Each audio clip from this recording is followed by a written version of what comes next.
suis tout en vert aujourd'hui. Petit matcha, pull vert. Je filme à la lumière naturelle si jamais il y a des petits changements de luminosité, c'est le soleil.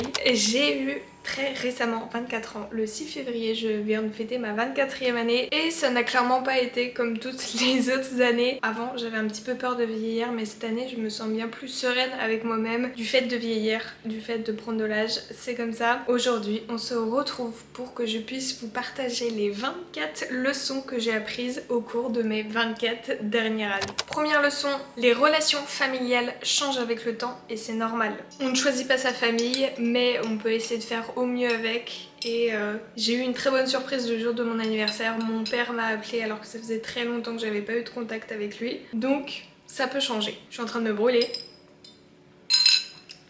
Face à une épreuve insurmontable, laisse le temps devenir ton meilleur ami. Vraiment, j'ai traversé ça surtout pendant mes études avec 2 voire 3 périodes qui ont été assez compliquées, assez longues. Être loin, notamment en Erasmus, moi je l'ai vraiment très mal vécu. Mais le temps c'est ton meilleur allié. Toutes les journées vont passer les unes après les autres et à la fin tu te rendras compte que tu auras réussi à passer cette épreuve. Donc vraiment, dis-toi oui c'est dur, mais les jours vont défiler un après l'autre et forcément à la fin tu auras fini cette épreuve. Plus tu communiques, plus les autres vont te comprendre. Ça c'est vraiment quelque chose que j'ai énormément travaillé ces dernières années, surtout et grâce à mon copain. Le fait d'être en couple, t'es obligé de communiquer. La personne n'est pas dans ta tête, la personne ne peut pas te comprendre si tu ne communiques pas. Donc c'est ultra important de communiquer, mais pas que dans ta relation amoureuse, dans n'importe quelle relation. Si tu dis ce que tu ressens, ce que tu penses, les autres auront plus facilement des moyens pour te comprendre et donc interagir avec toi. Dis ce que tu penses. Pas méchamment, mais fais comprendre ce que tu ressens aux autres. Communique, c'est la clé. Chaque événement qui est imprévu va t'apprendre quelque chose. Je me suis rendu compte à travers mes expériences, surtout professionnelles, lorsqu'on rajoutait au dernier moment une charge de travail en plus, j'avais tendance à devenir un petit peu aigrie sur le moment, me dire que ça serait insurmontable et dès le lendemain, j'avais réussi à faire les 2 tâches, etc. Donc si on me rajoute du travail ou qu'il y a un événement plutôt qui est imprévu, c'est pas grave. Tu vas apprendre quelque chose, ça va te faire grandir et c'est ce qui fait que tu peux avancer dans ta vie. Tu vas vivre toute ta vie dans ton corps, donc prends-en soin. Ça c'est vraiment une phrase qui résonne de plus en plus avec moi. J'ai envie vraiment d'être dans une démarche de bien-être, de santé, d'être le mieux possible dans mon corps pour me dire quand j'aurai 50 ans que je n'ai pas de problème de santé, quand j'aurai 90 ans, si je vais jusqu'à là, que je pourrai me débrouiller au maximum toute seule parce que j'aurai pris soin de mon corps. Et en discutant, lorsque j'ai préparé cette vidéo avec mon copain, on est retombé sur une autre phrase qui résonne énormément en lui et je voudrais vous la partager. C'est Thibaut InShape qui l'avait dit, c'était à 20 ans on a le corps qu'on hérite et à 30 ans on a le corps qu'on mérite. Et plus on s'approche de la trentaine, plus on se dit que oui c'est vrai, tu peux pas juste croiser les doigts et espérer que ça aille bien, faut que tu manges bien, faut que tu bouges, etc., que tu prennes soin de ta santé mentale. Donc ça c'est vraiment une phrase qui rentre de plus en plus en résonance avec moi. Tu as le droit de changer d'avis et à n'importe quel moment. Je suis une personne qui était et qu'il est toujours très têtu et que je ne veux pas changer d'avis. Notamment je me rappelle un moment quand j'étais en prépa, première année de prépa, on discutait de la recette de la tartiflette et à l'époque, normalement une vraie entre guillemets recette de tartiflette, c'est sans crème fraîche. Donc moi je ne voulais pas démordre, s'il y avait de la crème fraîche, ce n'était pas une vraie tartiflette. Sauf qu'aujourd'hui, moi la première j'aime bien mettre de la crème fraîche dans une tartiflette, ça fait encore plus de sauce crémeuse. Et je me rappelle qu'en fin d'année, il y avait une personne qui avait retenu cette discussion, qui en avait parlé avec moi, qui a dit c'est impressionnant comment t'as changé entre le début d'année où c'était dur entre guillemets de pouvoir partager avec toi et en fin d'année où du coup t'es vachement plus ouverte. Et je suis d'accord. C'est quelque chose qu'il faut travailler et surtout le fait que tu as le droit de changer ta vie, même avec toi-même, c'est pas grave si tu te rends compte que t'as tort. Au contraire, assume que tu avais tort mais que tu as envie de changer d'avis. Moi la première, il y a des choses que je ne pensais pas aimer, notamment la couleur bleue et je suis en train de me réconcilier avec la couleur bleue, ça sert à rien de rester trop têtu. Donc change d'avis si t'as envie. Cette phrase ne parlera pas à tout le monde évidemment, là c'est vraiment par rapport à moi et mes expériences, mais la procrastination ce n'est pas de la flemme, mais c'est la peur de l'échec. Je me rends compte au fur et à mesure, dès que je dois commencer une tâche et qu'en fait je la repousse, c'est juste parce que j'ai peur d'aller jusqu'au bout, j'ai peur de mal la faire, j'ai peur qu'on me fasse des critiques, j'ai peur de pas être capable de donner 100% de ce que je suis capable de faire et du coup je repousse sans cesse des tâches, mais c'est pas parce que j'ai la flemme, c'est parce que j'ai peur de réussir. Ou plus, j'ai peur de ne pas réussir, au contraire. Donc je suis en train de travailler notamment dessus. Peu importe, c'est pas grave si ton projet n'est pas parfait à 100%. Tant que tu le fais, tant que tu te lances, c'est le plus important. Donc procrastination, n'aie pas peur. Mais ce n'est pas parce que tu ne bois pas que tu n'es pas quelqu'un de fun et amusant. Vraiment, j'en en a marre. Ras les fesses des gens qui disent qu'il faut boire pour être amusant. Non, l'alcool c'est une drogue, c'est dangereux pour la santé. Donc s'il vous plaît, arrêtez de demander aux gens de boire de l'alcool, c'est vraiment insupportable. Laissez-moi boire mon eau, ça me satisfait, mon matcha c'est très bien, donc stop. Ça fait pas de moi une personne moins intéressante. Loin de là s'il vous plaît. Sourire peut changer une journée. Le nombre de fois où je me suis rendu compte que j'étais beaucoup plus heureuse dans ma journée parce que j'avais souri à un étranger dans la rue et qui m'avait répondu, parce que j'avais aidé un enfant qui avait fait tomber son doudou et du coup il m'a souri, il m'a remercié, ses parents aussi. Qu'est-ce que ça change la vie? Qu'est-ce que c'est bien de juste sourire quand vous êtes dans la rue, de ne pas tirer la gueule quand vous êtes dans les transports en commun. Souriez, ça va faire du bien à tout le monde et vous passerez vraiment une meilleure journée. N'aie pas peur de changer, c'est normal de changer. Dans toute ta vie, tu ne vas que changer au fur et à mesure, tous les jours, tous les instants. Ce n'est pas grave, n'aie pas peur. Au contraire, mieux vaut évoluer et changer plutôt que de rester dans une version antérieure de toi-même qui n'était pas forcément la meilleure. Donc change,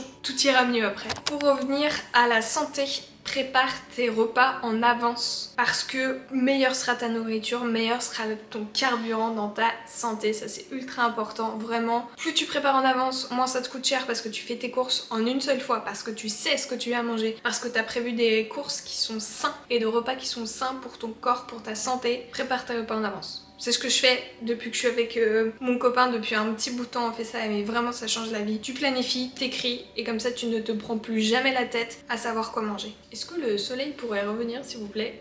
Il fait pas très beau. Il y a une tempête en ce moment à Toulouse. Quand on est arrivé, tout le monde nous a dit non mais Toulouse c'est la ville du soleil, etc. Je pense qu'il a plus plu depuis qu'on est là qu'il a fait beau. Arrive forcément, systématiquement, 5 minutes en avance sur tous tes rendez-vous. C'est une marque de respect. On en a marre des gens qui arrivent en retard. Ça montre ton côté professionnel et ton côté respectueux quand tu arrives. Il faut pas une demi-heure en avance, sinon ça peut déranger tout le monde, mais 5 minutes en avance pour montrer que tu es à l'écoute de la personne avec qui tu vas faire un rendez-vous. Soyez à l'heure, s'il vous plaît. Je suis encore en train de travailler. Je pense que c'est la leçon que j'ai apprise la plus récemment. Ça va être bouge ton corps, donc augmente ton NEAT. NEAT, ça va être toutes les petites activités au quotidien que tu vas rajouter, que tu vas modifier pour dynamiser ton corps. Là par exemple, je filme debout, ça m'évite d'être assis parce que je passe énormément de temps assis et du coup ça fait des micro-mouvements que tu vas pouvoir instaurer dans ta journée qui seront que bénéfiques à ton corps. Ça, je travaille dessus. Tu n'as pas besoin de satisfaire tout le monde, voilà, peu importe que ce soit tes proches ou pas. De toute façon, tu ne peux pas plaire à tout le monde, donc fais ce qui te plaît à toi le plus, fais ce qui te satisfait le plus et voilà.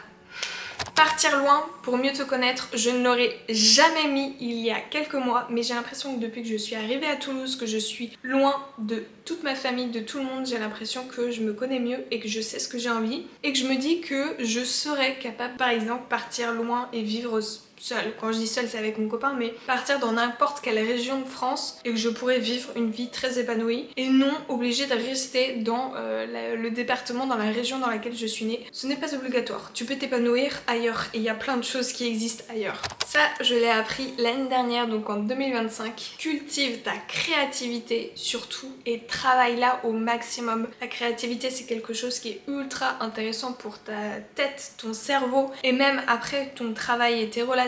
Et vraiment c'est super important, on néglige beaucoup trop la créativité dans notre monde on va dire actuel. Profite, fais une activité manuelle, fais une activité créative, sors créer des choses de ton cerveau. Ta singularité est ta plus grande force. On est tous différents et encore heureux. Imagine si tu n'avais que des amis qui étaient identiques. Ça serait ultra désagréable au quotidien d'échanger avec eux parce que ça serait tout le temps le même moyen de fonctionner, tout le temps les mêmes réponses. Donc cultive ta singularité, ce qui fait que tu es unique et ça plaira forcément à des personnes qui voudront discuter avec toi, parler avec toi, devenir amis, etc. Tu es unique dans tous les cas. Profites-en. Les gens ne pensent pas autant à toi que ce que tu peux croire. Les gens n'en ont rien à foutre de ce que tu peux faire de ta vie, honnêtement. Honnêtement, c'est pas parce que tu vas louper une marche dans les escaliers que tout le monde va le remarquer et que les gens vont penser à toi. absolument pas. Ils vont y penser 5 secondes et après ils ont toute leur vie à penser. Donc n'aie pas peur que ce soit du ridicule ou quoi que ce soit, les gens ne pensent pas à toi. Fais ta vie, sois tranquille. Mange jusqu'à 80% de ta satiété, ça c'est vraiment quelque chose que si tu mets en place, tu me remercieras. On en a marre d'avoir mal au ventre à la fin de chaque repas, d'avoir trop mangé, d'avoir un énorme coup de barre après manger. Mange à 80% de ta satiété. Arrête-toi quand ta nourriture n'a plus le même goût qu'au début, quand tu n'as plus la bonne satisfaction de manger. Arrête-toi, c'est que tu n'as plus faim, ton cerveau t'envoie des signaux. Il faut que tu apprennes à les lire et ça te fera du bien de manger un petit peu moins tout en ayant le bon apport calorique et protéines et tout ce que tu veux dans ton alimentation, mais arrête-toi juste avant. Mange peut-être plus souvent, mais arrête-toi juste avant. Tout le monde commence quelque part, peu importe qui. On a le cliché des plus grosses fortunes ont commencé dans leur garage ou leur chambre. Mais oui, tout le monde commence quelque part. Regardez Squeezie, il a commencé dans sa chambre, il était inconnu au bataillon et il a fait quelque chose et il est devenu connu. Donc